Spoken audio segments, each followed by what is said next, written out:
recuerda lo que hicieron los edomitas el día en que los ejércitos de Babilonia tomaron a Jerusalén.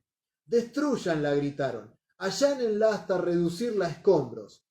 Oh Babilonia, serás destruida. Feliz será el que te haga pagar por lo que nos has hecho. Feliz será el que tome a tus bebés y los estrelle contra las rocas.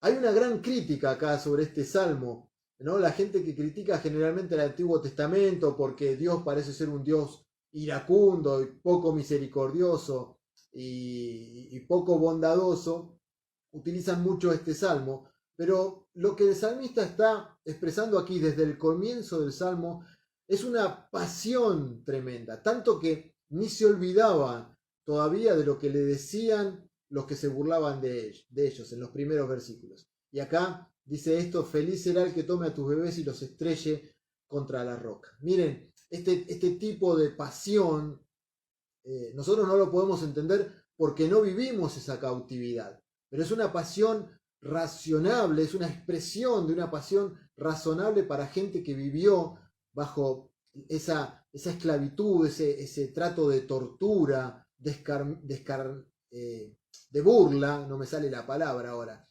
Es algo normal. Por ejemplo, miren, cuando se hizo el juicio a Adolf Eichmann, que era del grupo de los nazis, que habían torturado y asesinado a millones del pueblo judío. Dicen que en el día del juicio se levantó un judío que había estado en los campos de concentración y que a los gritos empezó: déjenmelo 60 segundos que yo lo agarre con mis manos, y se armó todo un lío en el juzgado, y el hombre se iba gritando: déjenmelo apenas un minuto que lo agarre con mis manos, y lo insultaba y le decía que lo iba a matar. Y bueno, por supuesto lo sacaron del lugar, se iba gritando mientras la guardia lo sacaba a este judío que había sido víctima en ese tiempo. Pero nadie se espantó por lo que decía este hombre, porque comprendían o se ponían en el lugar de lo que habían experimentado. Dice que los babilonios, cuando arrasaron con Jerusalén, mataban adelante de los judíos a sus hijos, los mataban adelante de ellos. Por eso esta expresión es una expresión de pasión, de enojo, de ira del salmista, ¿no? El salmista, algo bueno para decir de esto es que él no está pidiendo vengarse por sus propias manos como pasó en ese juicio, sino que le está diciendo a Dios que él tome venganza de lo que le habían hecho sufrir a su pueblo.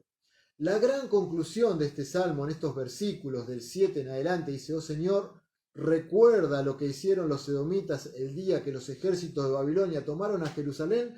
Nos deja una gran enseñanza esta conclusión, que es lo que muchas veces utilizamos nosotros y lo decimos: es que Dios tiene la última palabra. Lo que estaban viviendo ahí el pueblo de Dios en ese momento, cautivos en Babilonia, el salmista dice: oh Señor, recuerda lo que hicieron los edomitas. El Señor tiene la última palabra. El Señor es el que va a establecer justicia. El Señor es el que va a decir qué es lo que va a suceder en el próximo instante de tu vida. Él es el que lo decide. Él tiene la última palabra. El salmista termina confesando, termina admitiendo esto, que el Señor es al final el que va a dar la última palabra. Es la siguiente: ¿respondió Dios a este Salmo 137? ¿Respondió a este ruego del Salmo 137? Absolutamente. ¿Se acuerdan que leímos Jeremías que Dios había dicho que por 70 años iban a estar cautivos en Babilonia? Bueno, después de esos 70 años, como había predicho el profeta Jeremías, el pueblo retornó a Jerusalén y aprendieron la lección. Por lo menos en lo que respecta a la idolatría, el pueblo judío nunca más se metió con la idolatría. Tal vez, bueno, la desobediencia es otro tema, pero aprendieron la lección.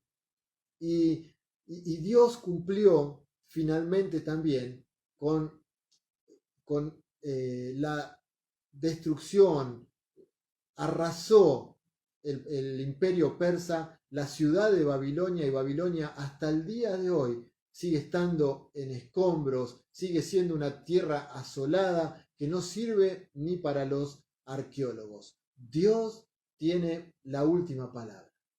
Ahora, ¿por qué el Salmo 137 es importante para nosotros? Es importante para nosotros porque nos habla de las consecuencias del pecado. Muchas veces el pueblo de Dios toma la santidad de Dios y la propia santidad que Dios nos hizo santo por medio de Jesucristo para que vivamos una vida digna y toma esta libertad con la que Dios nos hizo libre para pecar y pensamos que no pasa nada, pero todo lo que uno siembra es lo que cosecha. El pecado sigue dando el fruto amargo que dio siempre. Esto nos enseña el Salmo 137. Nos habla de las consecuencias de las malas decisiones en nuestras vidas y de las malas acciones, por supuesto. Nos hace recordar que nuestro corazón debe volverse a Él en obediencia. La desobediencia, hermanos, trae consecuencias a nuestras vidas que después perduran en el tiempo. Y tenemos que lidiar con esos. Y nuestra vida se transforma en un afán por querer cubrir esas malas decisiones. Y nos vamos enroscando en una bola de nieve que cada vez crece más y más. Y hay tantas situaciones tristes dentro de nosotros, los hijos de Dios, por la toma de malas decisiones. Tan triste. Este salmo nos hace recordar que debemos volvernos a Dios en obediencia. Porque solamente Él, hermanos, solamente Él sabe qué es lo mejor para nosotros, solamente Él puede darnos todo lo que necesitamos para vivir una vida plena, una vida digna delante de su presencia, para disfrutar de la vida. Él puede saciar nuestras necesidades más profundas. Y el Salmo 137 es importante para nosotros, para entender esto con respecto a aquellos que nos tratan cruelmente, que Dios se encargará de hacer justicia. Dios se encargará. El Nuevo Testamento también nos insta a no tomar la venganza en nuestras propias manos, sino dejar la venganza a Dios. Así que esto también nos enseña el Salmo 137. No dejen que nada, que ningún enemigo, que nadie que quiera hacerles daños, les robe la paz. No lo permitan. La paz que Dios nos da es una paz que tiene un precio tan alto como es la sangre, la vida que vertió Jesucristo por nosotros. Últimas palabras. Si estás enfrentando las consecuencias de que en el pasado tomaste malas decisiones o cometiste malas acciones, porque estuviste en una época de desobediencia en tu vida, podés entender esta canción. Puedes entender este salmo, vuelvo a repetir, 137. ¿Por qué? Porque el salmo describe cómo se siente uno que está prisionero en esa situación y porque también nos muestra, nos guía a cómo podemos volvernos a Dios. Es muy interesante el Salmo 137. Y también nos da la buena noticia de que el dolor puede ser severo de las consecuencias, que el dolor puede ser duradero, pero que eso no es eterno. Entonces, para pensar y para poner en práctica en nuestra vida este salmo, marqué unos puntos. Punto número 1, Dios siempre nos amonesta con su palabra antes de que suframos las consecuencias. Siempre Dios nos advierte de las consecuencias que pueden traer en nuestras vidas las malas decisiones. Y la pregunta que te hago es, ¿estás recibiendo de parte de Dios en este tiempo advertencias para que dejes un pecado habitual o un pecado del que no te has alejado? ¿Has recibido advertencias de parte de Dios? ¿Sabés que estás haciendo algo más y lo seguís haciendo pensando que se puede ocultar de los ojos de Dios? Entonces, si te está pasando eso, busca el consejo de un líder de Dios confiable, un líder de la iglesia confiable. Segundo, abrí tu corazón delante de Dios. Si te está pasando esto, que estás viviendo consecuencias de malas decisiones del pasado y todavía perduran en tu vida, abrí tu corazón a Dios, confesale eso. No trates de esconder o de negar algo en tu vida, porque Él lo ve todo. Hablalo con Dios, hablalo, confesalo, buscalo y esperá en el Señor. Esto nos enseña el Salmo 137. El salmista hacía memoria del carácter de Dios, de que Dios era inmutable, que era fiel a sus promesas, que es misericordioso. Dice la palabra de Dios que la misericordia se renueva cada mañana y eso es para vos, eso es para mí. Entonces buscalo al Señor, no te escondas de Él y blanquea si estás viviendo una situación de estas. Tercero, las consecuencias de las malas decisiones pueden hacerte pensar que Dios te ha abandonado. Esto es normal porque tal vez tomaste una mala decisión, te arrepentiste, le pediste perdón, pero las consecuencias de esa mala decisión siguen perdurando en tu vida. Y eso no es que Dios te haya abandonado, sino que Él está todavía obrando en tu vida. Hermanos, hermanas, el salmista rechazó esta mentira cuando vino a su mente y se animaba a sí mismo pensando, como dije antes, en estos atributos de Dios. En que Dios es fiel a su promesa, en que Dios es inmutable y que Dios es misericordioso. Y así es con vos y así es conmigo. Pensá en el carácter de Dios, en la esencia de Dios, en cuanto Dios nos ha perdonado en su Hijo Jesucristo. Cuarto, recuerda y agradece la misericordia de Dios que se renueva cada mañana.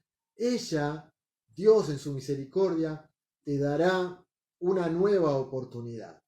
Lo quinto es que estas consecuencias por las que posiblemente estés atravesando no te van a destruir, sino que te van a enseñar. Dios no lo permite para destrucción, sino que es para enseñarte, porque todas las cosas ayudan a bien a los que aman a Dios. Sexto, esta semana, para poner en práctica esta enseñanza, esta semana, ora por alguien que sepa que esté atravesando por esto, por estar atravesando un tiempo de consecuencias por haber tomado malas decisiones. Ora por él, ora por ella y pedir a Dios que traiga esperanza y restauración a su vida. Y séptimo, para poner en práctica, si podés hacer algo para alivianarle la carga, también podés pensarlo y ponerlo por práctica. Salmo 137, un salmo que nos habla de las consecuencias que traen las malas decisiones cuando estamos atravesando un tiempo de desobediencia a Dios. Dios nos hizo un desafío: meditar, estudiar la palabra, meditar en ella y obedecer, el tercer punto que vimos hoy. ¿Para qué? Para prosperar y progresar en nuestras vidas. Yo le doy gracias a Dios por este Salmo 137 porque nos muestra las consecuencias de tomar malas decisiones en tiempos de desobediencia. Que Dios les bendiga con esta palabra y si pueden fortalecer a alguien con ella, háganlo. Que Dios les bendiga.